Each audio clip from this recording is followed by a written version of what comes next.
결국 법원 감정인이 가격을 정한다는데 그냥 감정 결과만 기다리면 되는 것 아닌가요? 이렇게 생각하시는데 이것이 가장 위험한 선택입니다. 감정 결과가 한번 제출되고 나면 그 평가를 뒤집는 것은 거의 불가능에 가깝습니다. 매도 청구 소송에서는 판사를 직접 설득하는 것보다 법원 감정인을 설득하는 것이 훨씬 중요합니다. 내 재산은 내가 알고 준비한 만큼 지킬 수 있습니다.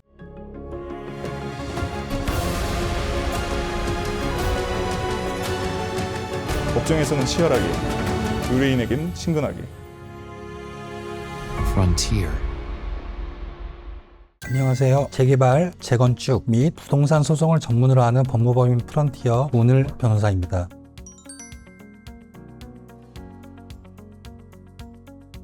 최근 들어 재건축 매도 청구 소송을 당했는데 어떻게 대응해야 하나요? 라는 문의가 부쩍 많아 오늘 영상에서는 재건축 매도 청구 소송에 맞서는 핵심 전략을 분명하게 설명드리려 합니다. 먼저 매도 청구 소송이란 도시정비법상 재건축 사업 과정에서 조합 설립 단계에서 동의하지 않거나 분양 신청 기간에 신청을 하지 않아 현금 청산 대상자가 된 소유자에게 조합이 제기하는 소송을 말합니다. 소규모 주택 정비 사업이나 지역주택 조합에서도 매우 자주 일어나는 분쟁이죠. 많은 분들이 여기서 한 가지 오해를 하십니다. 결국 법원 감정인이 가격을 정한다는데 그냥 감정 결과만 기다리면 되는 것 아닌가요? 이렇게 생각하시는데 이것이 가장 위험한 선택입니다. 실제로 실무에서는 감정 결과가 법원에 제출된 이후에 늦게 대응하시는 분들이 많습니다. 하지만 일단 감정 결과가 한번 제출되고 나면 그 평가를 뒤집는 것은 거의 불가능에 가깝습니다. 즉 초기 대응을 놓치는 순간 재산권 침해가 그대로 현실이 되어버리는 겁니다.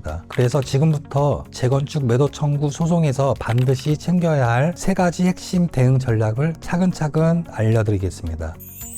첫째, 사감정의 활용입니다. 매도 청구 소송에서 사감정 결과가 그대로 받아들여지는 경우는 많지 않습니다. 그 이유는 판사님께서 지정한 법원 감정인이 따로 있고 실제 판결도 대부분 그 감정 결과를 중심으로 이루어지기 때문입니다. 그래도 제가 사감정을 반드시 활용해야 된다고 말씀드리는 이유가 있습니다. 재판 시점에 가까운 시기에 사감정을 받아주면 그 자료와 평가 흐름을 법원 감정인이 참고 자료로 보게 되기 때문입니다. 즉 법원 감정인이 감정을 진행할 때 사감정 내용을 자연스럽게 확인하게 되고 그 과정에서 보다 유리한 감정 결과를 이끌어낼 가능성이 생깁니다. 핵심은 이것입니다. 법원 감정인이 자료를 보았을 때 이 부분은 감정에 반영해야 되지 않을까? 라고 판단할 수 있는 포인트를 만들어내는 것이 중요합니다. 자세한 활용 방법은 상담을 통해 더 설명드리겠지만 분명한 점은 근거 있는 변호사의 주장과 자료는 법원 감정인도 쉽게 배척할 수 없다는 것입니다. 둘째, 감정 의견서의 제출입니다. 일반적인 민사소송에서는 판사님께서 읽으시는 준비 서면이 가장 중요합니다. 하지만 매도 청구 소송에서는 이야기가 조금 다릅니다. 이 소송의 핵심은 결국 법원 감정가가 어떻게 산정되느냐에 따라 달려있기 때문입니다. 판사님도 대부분 법원 감정 결과를 기준으로 판결문을 작성하시게 됩니다. 따라서 매도 청구 소송에서는 판사를 직접 설득하는 것보다 법원 감정인을 설득하는 것이 훨씬 중요합니다. 그래서 판사님이 읽으시는 준비 서면보다는 법원 감정인이 실제로 참고하게 되는 감정 의견서에 더 많은 힘을 실어야 합니다. 감정 의견서를 제출할 때 왜 이 의견서를 법원 감정인이 반드시 참고해야 하는지, 이 안에 담긴 논리가 보상 산정에 어떠한 근거를 제공하는지 이런 부분을 명확히 설득력 있게 어필해야 합니다. 실제로 대법원도 매도 청구 소송에서 매매대금에는 개발이익이 포함되어야 한다고 판시하고 있습니다. 이는 재개발 사업에서 개발이익이 배제된 보상금이 지급되는 것과는 분명히 다른 지점입니다. 저희는 감정 의견서를 작성할 때 이 개발이익이 충분히 반영되도록 모든 자료와 논리를 치밀하게 구성하고 있습니다. 하지만 개인이 이러한 전문적인 의견서를 스스로 작성해 제출하는 것은 현실적으로 매우 어렵습니다. 그래서 풍부한 실무 경험을 가진 전문 변호사의 조력을 받으시는 것을 권해드립니다. 셋째, 이자를 받을 수 있는 반소 제기 전략입니다.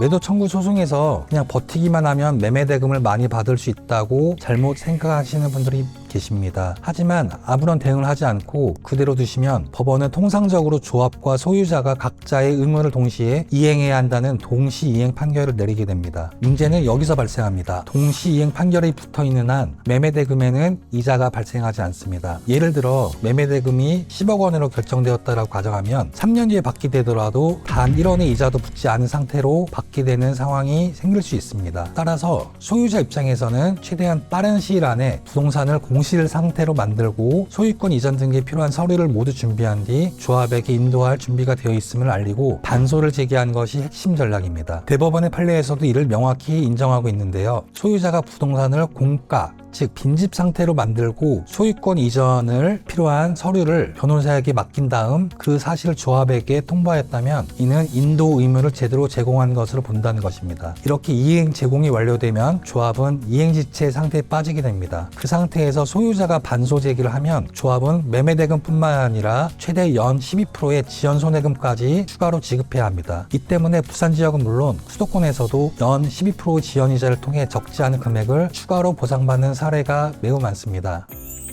매도 청구 소송은 단순히 사실관계만 다루는 일반 미사 소송과는 다르게 특수한 법리가 적용되는 분야입니다. 따라서 처음 단계부터 이 분야에 대한 경험이 풍부한 전문가와 함께 방향을 꼼꼼하게 잡아 나가시는 것을 권해드립니다. 내 재산은 내가 알고 준비한 만큼 지킬 수 있습니다. 특히 현금 청산과 관련된 소송에서는 조합 측과 조합원 측 양쪽을 모두 대리해 본 경험이 있는 변호사의 도움을 받아야 여러분의 재산 가치를 제대로 인정받을 수 있습니다. 재개발, 재건축 관련 소송을 다수 경험한 재개발, 재건축 전문 변호사인 저 문을 변호사가 여러분의 재산을 지켜드리겠습니다. 법정에서는 치열하고 의뢰인에게는 만만한 변호사, 법무법인 프론티어 문을 변호사였습니다. 감사합니다.